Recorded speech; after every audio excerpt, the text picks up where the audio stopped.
کائنات صلی اللہ علیہ وسلم نے ارشاد فرمایا ہے کہ قیامت کے دن ایک شخص ہوگا جس کے پاس حج بھی ہوں گے، جو بندہ عمرہ بھی کیا ہوگا، جس نے مال و زکات دیے ہوں گے، ساری چیزیں کی ہوگی، لیکن اس کے باوجود جو ہے بندہ کیا کیا ہوگا، جنت میں جانے کے لیے تیار ہوگا۔ اس وقت جو ہے ایک کاغذ کا ٹکڑا آئے گا اور ٹکڑا آنے کے بعد دوسرے پلڑے میں گرے گا، جو ہی ٹکڑا دوسرے پلڑے میں گرے گا وہ والا پلڑا بھاری ہو جائے گا، دیکھیں گے اچانک یہ پیدل کیسے گیا، تو اس وقت جو ہے پتہ کیا چلے گا، وہ کہیں گے جناب بتائیں تو صحیح، جہنم میں چلا جاؤں گا، مجھ کو جہنم میں لے کے چلے جائیں، لیکن یہ کون سا کاغذ کا ٹکڑا تھا جو بیٹھتے ہی فوراً میرے ساری نیکیوں کو برباد کر دیا ہے، میرے سارے جو ہے ثواب کے کام کو ختم کر دیا ہے، یہ کون سی چیز ہے؟ تو وہ کہیں گے اے بندہ تو یاد کر، تو نے اپنے والدین میں سے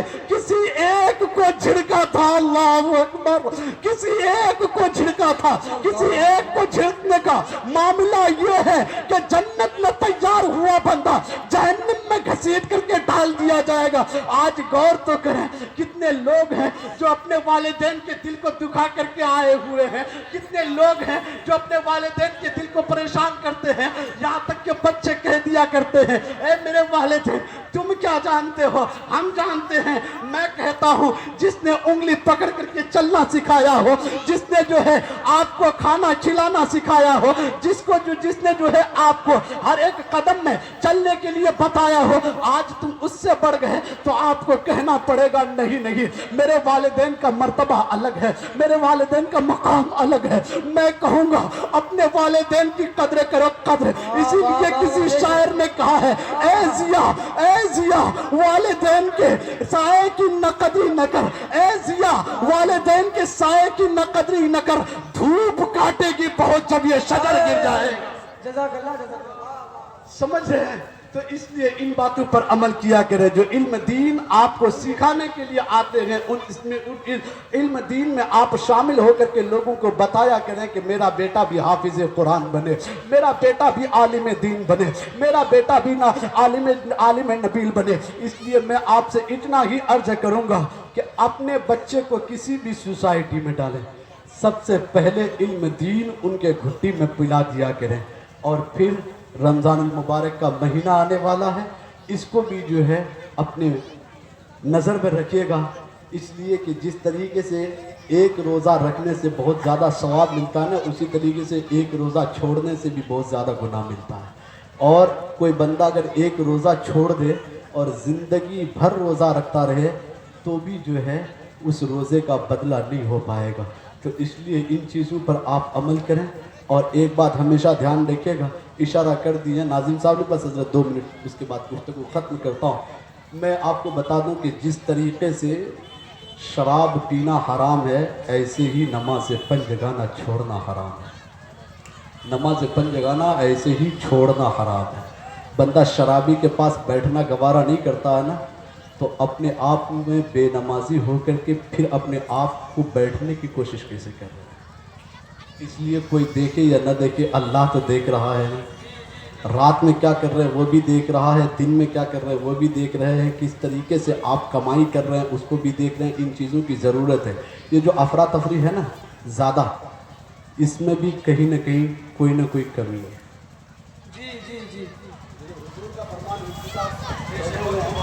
میرے حضور کا فرمان ہے کہ جب بندہ کوئی بھی غلط کام کرتا ہے نا، بچے غلط کام کرتے ہیں یا کوئی بندہ، تو اس کی پرورش میں کہیں نہ کہیں کوئی کمی ہے۔ جی میں نہیں کہتا ہوں، میرے حضور کہتے ہیں، اس لیے کہ ہر ایک انسان کا فرمان تو جھوٹا ہو سکتا ہے لیکن حضور کا فرمان کبھی جھوٹا نہیں ہو سکتا۔ دونوں ہاتھوں کو کہتے ہیں اٹھا کر کے لبیک یا رسول اللہ، لبیک یا رسول اللہ، لبیک یا غوث اعظم، لبیک یا غوث اعظم۔ میرے بولنے میں یا آپ کے سننے میں کسی قسم کی غلطی ہوئی، گستاخی ہوئی، اللہ رب العزت اپنے حبیب کے صدقے توسل سے معاف عطا فرمائے۔ آپ سب کو گواہ بنا کر کے، بالخصوص ان فرشتوں کو گواہ بنا کر کے جو آسمان سے تشریف لائے ہوئے ہیں، آج میں توبہ استغفار کرتا ہوں۔ استغفر اللہ، آپ بھی کریں، استغفر اللہ ربی من کل ذنب و اتوب الی اللہ۔